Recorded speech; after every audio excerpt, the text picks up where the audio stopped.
My sister-in-law resents that me and my husband are mother-in-law's favorites, and as a result, our kids get a lot more than her son. I feel like it's her fault because she has a lot of rules, so why would mother-in-law want to watch her son? I think boundaries are a stupid concept, so outside of don't hurt the children, I don't give mother-in-law rules or boundaries. My husband loves his mom, maybe a little too much. Maybe they are a little enmeshed, but I'm happy for them. I'm pretty laid back. Like mother-in-law was in the room when I gave birth for the first time, and I'm pretty sure she has a key to my house, but it honestly doesn't bother me. In the past, sister-in-law has brought up that she feels like I need to even the playing field. She thinks that I encourage the favoritism, and that for my nephew's sake, I need to stop making my family so enticing. I told her that she has no right to dictate my relationship with my mother-in-law, and if mother-in-law feels like she is too strict with her son, that's their issue, and not something to punish my kids for. We had family dinner the other night, and I was returning my mother-in-law's lipstick because she had been laying in my bed the previous day, and I found it in the sheets. Sister-in-law thought that was super weird, but she was in my room for a reason, and I always pile clothes on the chair, so I don't care. Sister-in-law said that's weird and no one should be in a married couple's bed. My husband said maybe if she wasn't so rigid, people would like her, and then sister-in-law brought it up again. She said that my husband and I need to create some space and rules for mother-in-law, so that mother-in-law won't be so entitled with her family. I told my sister-in-law to stop worrying about my relationship with mother-in-law and worry about her relationship with her husband. They are in counseling, but I don't know how bad the marriage actually is. She left the table crying, so I kind of felt bad. You're the a-hole, and your husband is the golden child, and the fact that you don't know it and don't care speaks volumes about you. You're the a-hole. For the phrase alone, I think boundaries are a stupid concept. I could go for everyone sucks here because of her pushing, but to be honest, your whole attitude just makes you such a gigantic A that I'm sticking with my vote. You're the a-hole. You just want to make sure you're the favorite, and/or would rather have your mother-in-law raising your kids instead of doing it yourself, and showing them being spoiled is a privilege, not something to be accustomed to. Nieces are between the age of 3 and 6. Brother-in-law and sister-in-law late 30s. Significant other and I are not very close to brother-in-law, sister-in-law, and nieces. Significant other and I are child-free, mid-30s. It's relevant to know my family is white. We recently put together a will and decided to leave our 2 nephews $100,000 each. The rest is being donated to several charities. No one knew about this besides us and planned to keep it that way. Somehow, my sister-in-law and brother-in-law found out we were leaving money to the kids and none to them. This all started when I overheard my sister-in-law say to my brother-in-law that they expect significant other and I to leave 100% of our assets to them and my nieces when we die. They don't have kids, both sides. What are they needed for? They are trying to get my father-in-law to facilitate this conversation. I was livid, but I didn't confront them because what the duck am I supposed to say? Significant other and I saw them at a family dinner a few days after we overheard that conversation. Somehow my brother-in-law brought up that the youngest says the N-word in public, all of the time. He thinks this is amusing. My sister-in-law chimed in and said he makes our jokes around the house in front of the kids. The oldest is picking up on this and started to repeat the jokes. I was floored because this has never come to light in the 10 years I've known them. My sister-in-law says she's not proud of their behavior, but doesn't stop it either. She rolled her eyes when talking about this like it's a dumb quirk. I get a long text from my sister-in-law a few days after the dinner. Basically, she said she knows I'm giving the kids money. She's struggling financially, so we should set up a trust to access the cash now for the kids for living expenses, so they can have the life they deserve. If I loved my nieces, we would help provide. She said if I don't leave money, she's going to tell the kids we pulled their money. It'll be my significant others and my fault they don't go to college, buy a house, or have a good life. I haven't responded. Sister-in-law has always been a jerk to me. I love my nieces, but they're following in the footsteps of my brother-in-law and sister-in-law. I'm not saying my nieces will grow up to be R, and definitely don't blame this on them. But hearing 3 to 6-year-olds say R slurs and jokes at this age doesn't bode well.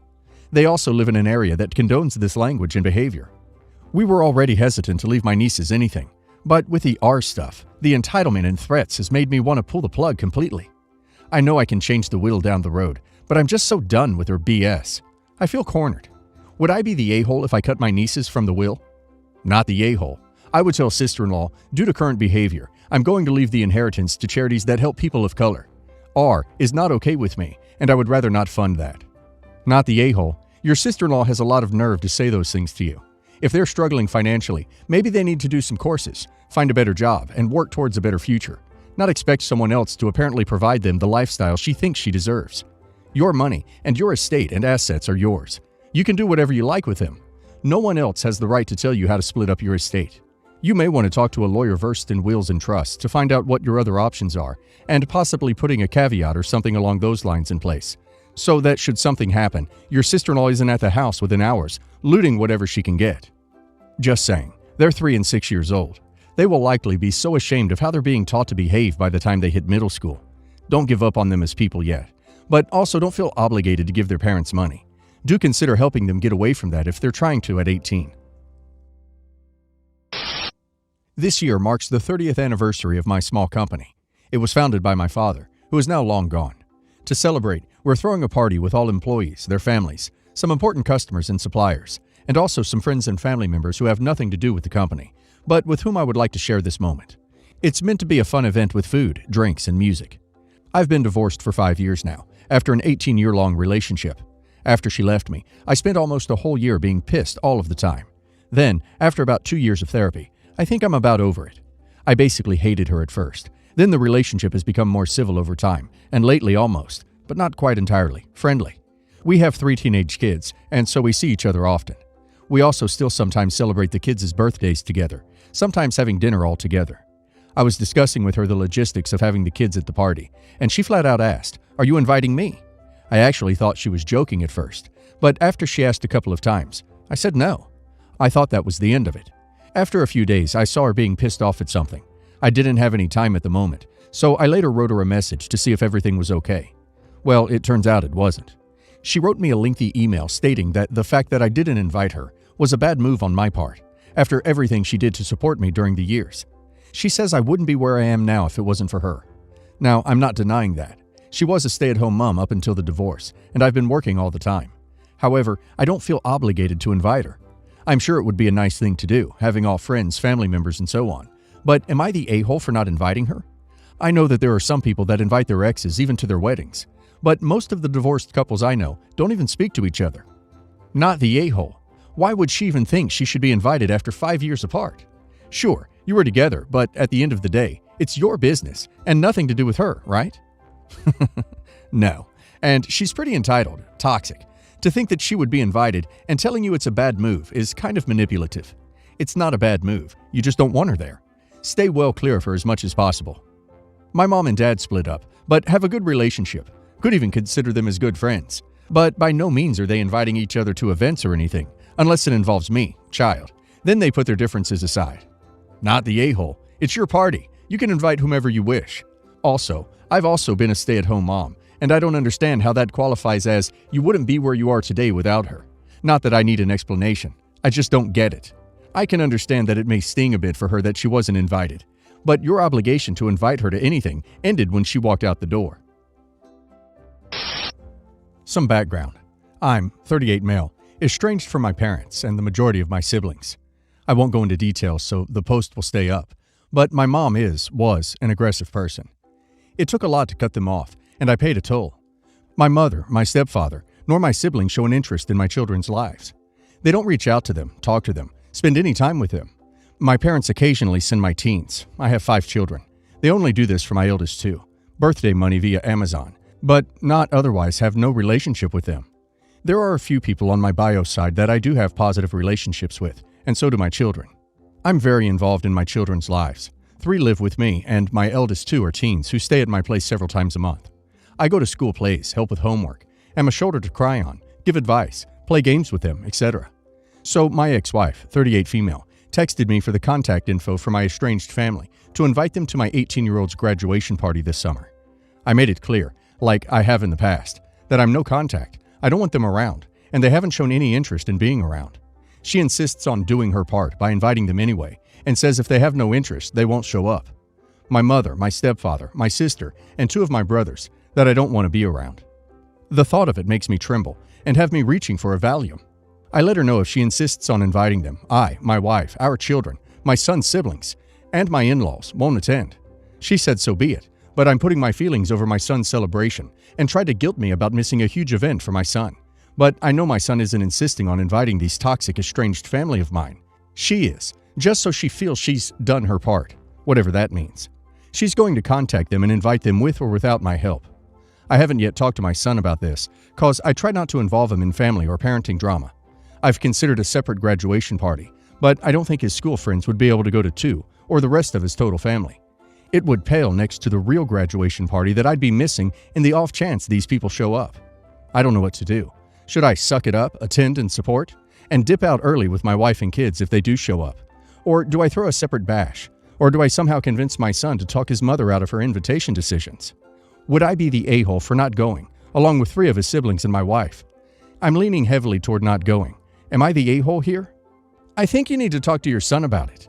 You don't have to go into details, but you need to tell him there's a reason you cut your family off. Aggression was involved, and that his mother has invited them knowing full well you won't show up if there is a chance they might show up. He's an adult. Talk to him like an adult. No excuses. No name-calling your wife. Just tell him the truth, and trust you raised a kid who will be more understanding than your ex. Not the a-hole. Not the a-hole. I was gonna say you're kind of an a-hole for not just asking your son, but then it dawned on me. You are being attacked. Your ex-wife knows your relationship. Your ex-wife knows these people's names. There's no legitimate reason for her to bring this into your life. If you're the only source of this information, she should know she has no right to demand it of you. She's had 18 years to get these people's information, and it has clearly never mattered. Yet now, as you transition to a new standard of interacting with her, eldest or teens, about to leave nest, suddenly she needs you to give her info, then agree to suck up your trauma. You're being gaslit, my friend. She doesn't care. She just wants you in this turmoil. My evil side says give in and just give her false information, cause I would get either joy in her coming back repeatedly trying to confirm, or when she never says anything, I would know she knew I knew. Don't be evil, just saying what the devil on my shoulder wants to do. Her part. How was her part inviting her ex-in-laws over the objection of you? If your son doesn't want them there, they shouldn't be invited. But until you actually talk to him about what he wants for the party, then I don't think you can make any sort of decision. I know you said you don't want to involve him, but he's 18 and should have a say in who comes to the party. I, 34 female, am getting ready to leave to India soon for a family function. I have 6 kids, 5 male and 1 female, aged 7 to 13. My entire family lives in India, excluding my sister, female 24, and I. My husband has a good job and makes a very good amount of money, so my family and I all have first-class seats booked. It's pretty expensive, so I booked my sister and her boyfriend Economy Plus instead. I'm also flying out her cats because she doesn't want to leave them. She's financially stable and more than capable of paying for her own trip. But I love my sister, so I wanted to help her out. When I told my sister I paid for her and her boyfriend's plane tickets, she was happy. But when she found out she was in Economy Plus, while my family was in first class, she was livid. She called me selfish for giving her such uncomfortable seats, while my family and I got special treatment. I reminded her that she's in Economy Plus and not regular economy, but she wouldn't listen and kept going off at me. Every day since then, she doesn't forget to leave a message telling me how selfish I am. I honestly am ready to just book her first class. Not the a-hole. When someone buys you plane tickets, you simply thank them profusely. She can book her own first-class tickets if it's important to her. No good deed goes unpunished. Dear sister, I'm sorry my flight arrangements did not meet your approval. Since my offer was not satisfactory, I think it will be best if you book your own flights. Don't back down. You will be teaching your children the wrong lesson if you cave into her petty and disgraceful behavior. P.S. And you paid for her boyfriend? Not even a fiancé or husband level. Edit. Not the a-hole. Beggars can't be choosers, but sisters can. Not the a-hole, but your sister is. If free Economy Plus tickets are so awful, tell her you will cancel them for her so she can buy her own first-class ones. Then she doesn't have to suffer.